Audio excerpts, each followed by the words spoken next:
الصبح بدا من طلعته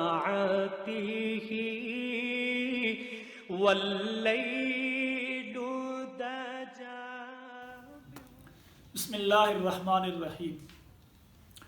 آج میرے بہت سارے نوجوان بھائیوں کو یہ شکوہ رہتا ہے، نماز پڑھتے ہیں تو نماز کے اندر ہمیں وسوسے آتے ہیں، اور نماز میں بعض دفعہ گناہ کے خیالات آ رہے ہوتے ہیں کہ نماز پڑھ رہے ہوتے ہیں اور اس کے بعد ہم نے فلاں گناہ کرنا ہے. ان خیالات سے، ان وسوسوں سے، ان خواہشات سے بچنے کا طریقہ کار کیا ہے؟ سب سے پہلی بات یہ ہے کہ اپنے اندر ہم اللہ تعالیٰ کا خوف پیدا کریں. نماز کے اندر ہمارے دل میں اللہ تعالیٰ کا ڈر پیدا ہو کہ ہم بہت بڑے خالق، جو سب سے بڑا خالق ہے، ساری مخلوق کا خالق ہے، وہ کسی کا محتاج نہیں ہے، ہم اس کے سامنے کھڑے ہیں.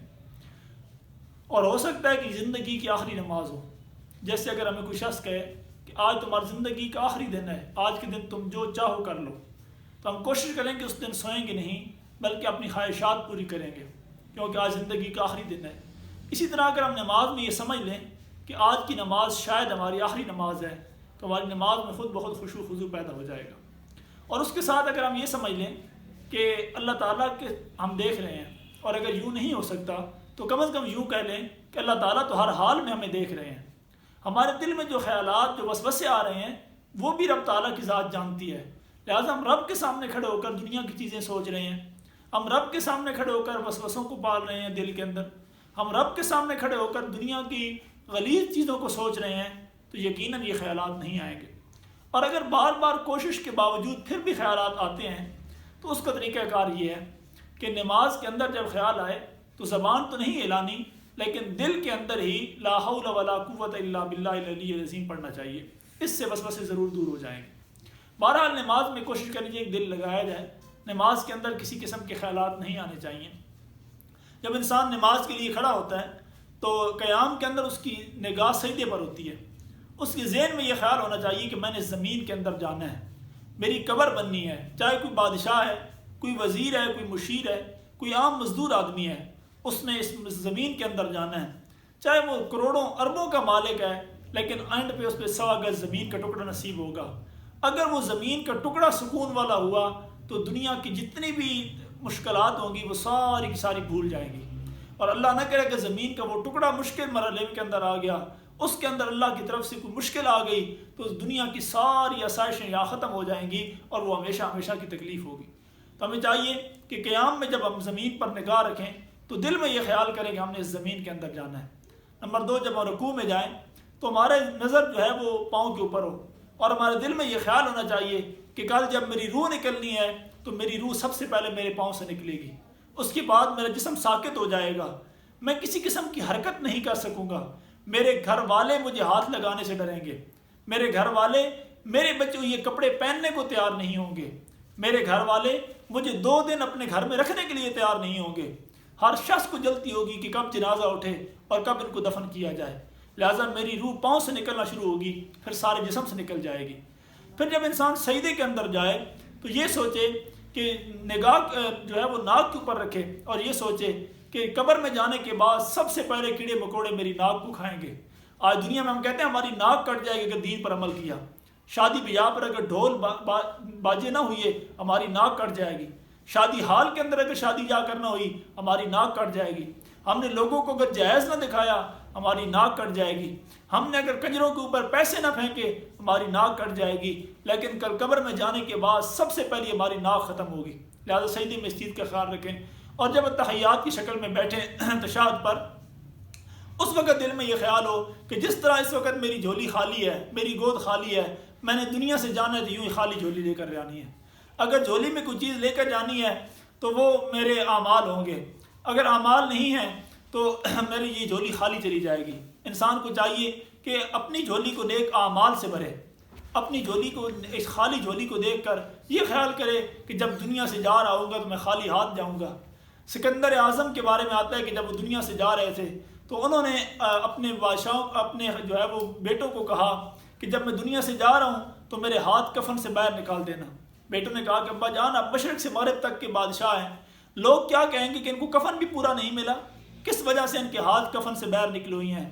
تو سکندر اعظم نے کہا کہ بچوں یہ بات نہیں ہے کہ کفن پورا میسر نہیں آیا، بلکہ میں یہ لوگوں کو بتانا چاہتا ہوں کہ جو پوری دنیا میں مشرق سے مغرب تک کی بادشاہت جس کے پاس تھی، آج جب دنیا سے وہ جا رہا ہے تو خالی ہاتھ جا رہا ہے۔ اسی طرح ایک شخص کے بارے میں آتا ہے کہ وہ جب دنیا سے جانے لگے تو انہوں نے اپنے بیٹوں کو وصیت کی اور کہا کہ یہ جو پھٹے ہوئے موزے ہیں یہ میرے اپنے پاس سنبھال کر رکھ لو، اور جب میں مر جاؤں مجھے غسل دے دیا جائے، کفن پہنا دیا جائے تو یہ پھٹے ہوئے موزے میری پاؤں میں ڈال دینا۔ بیٹوں نے پاس رکھ لیے۔ جب وہ بزرگ فوت ہو گئے، فوت ہونے کے بعد جب غسل کفن دیا گیا تو وہ موزے ان کو پہنانے لگے بیٹے، تو لوگوں نے کہا کہ موزے تو ساتھ نہیں جا سکتے، یہ تو کفن میں آپ ایک اضافہ کر رہے ہیں۔ لہٰذا محلے کے امام صاحب کے پاس چلے گئے اور ان سے مسئلہ پوچھا گیا، مسئلہ دریافت کیا گیا کہ کیا یہ موزے ان کو پہنائے جا سکتے ہیں؟ امام صاحب نے کہا کہ بالکل نہیں۔ بات محلے کے امام صاحب سے نکلی، شہر کے بڑے مفتی صاحب کے پاس چلی گئی، پھر تحصیل کے مفتی صاحب کے پاس چلی گئی، علماء کرام اکٹھے ہوئے۔ ان میں ایک بڑے بزرگ عالم تھے، وہ آئے، انہوں نے کہا کہ میں جانتا ہوں کہ ان بزرگوں کو ان موزوں کی کوئی ضرورت نہیں ہے، لیکن انہوں نے یہ وصیت کیوں کیا کہ یہ موزے پہنائے جائیں؟ ان کی وصیت کا مطلب ہمیں سبق دینا تھا کہ جس طرح یہ پھٹے پرانے موزے میں ساتھ نہیں لے کر جا سکتا، وہ لوگ جو دنیا کما کما کے ڈھیر لگا رہے ہیں وہ دنیا کی کون سی چیز ساتھ لے کر جائیں گے؟ لہٰذا ہمیں چاہیے کہ ہم دنیا کمائیں ضرور اپنی ضرورت کے لیے، لیکن دنیا کو اپنے اوپر سوار نہ کر لیں۔ جس طرح کشتی جب تک پانی پہ چلتی رہتی ہے، کشتی کے لیے پانی ضروری ہے، لیکن کشتی جب تک پانی پر چلتی رہتی ہے تو وہ تیرتی رہتی ہے، اس کے اندر سامان محفوظ رہتا ہے، لوگ محفوظ رہتے ہیں، اور جب وہ پانی کشتی کے اندر آ جاتا ہے وہ کشتی غرق ہو جاتی ہے اور سامان کو بھی برباد کر دیتی ہے اور سواریوں کو بھی برباد کر دیتی ہے۔ اسی طرح اگر ہم دنیا کو اپنی ضرورت کے تحت استعمال کرتے رہیں تو دنیا جو ہے وہ ہماری ضرورت کے تحت چلاتے رہیں تو دنیا بھی بنے گی، آخرت بھی بنے گی۔ لیکن جب دنیا کو ہم خواہش بنا لیں گے اور اوڑھنا پچھونا بنا لیں گے تو یاد رکھیں پھر ہم ہلاک ہو جائیں گے۔ اللہ تعالیٰ ہمیں صحیح معنوں کے اندر نماز کی قدر کی توفیق دے اور نماز ایسی پڑھنے کی توفیق دے جس طرح صحابہ کرام نماز پڑھتے تھے۔ سید علی المرتضیٰ رضی اللہ تعالیٰ کے ایک جنگ کے موقع پر تیر لگ گیا، تو اس وقت آپریشن وغیرہ کا کوئی نظام نہیں تھا، صحابہ کرام نے کوشش کی لیکن درد ہوتا تھا۔ حضرت علی المرتضیٰ رضی اللہ نے فرمایا کہ میں نماز پڑھوں گا، تم تیر نکال لینا۔ حضرت علی المرتضیٰ رضی اللہ تعالیٰ نے نماز کی نیت باندھی، دو صحابہ کرام نے زور لگایا اور تیر نکال لیا۔